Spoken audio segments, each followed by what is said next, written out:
जमुना एक सागर कोवा पुरैनी हालारी देइयो से सागरे डोले ज्योतिया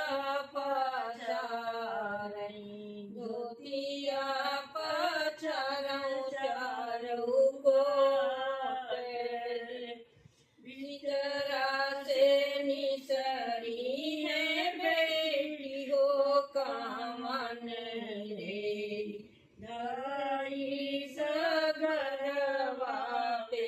जाई हो के घर आया तू नतिया से पुतवा कमनी बहिनिया सगवा के करे ससरवा नहाया मो के करे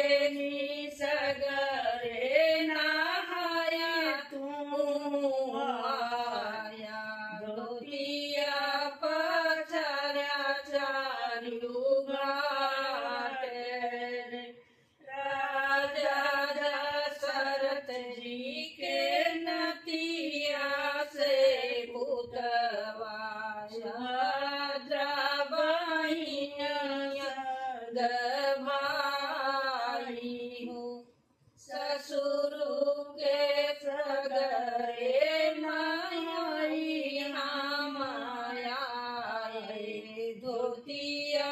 पछारे चारियू घाट ससुर के पोखरे नहाइया माया धोतिया पछारे चारियू भाई से उठली है बेटी कमनी दे ढाई भौजी लगे जाई हो जवनाई बरबाबा नाग्र खोजत हाई वही द्वार सगरे नहाई जौनाई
સ્વર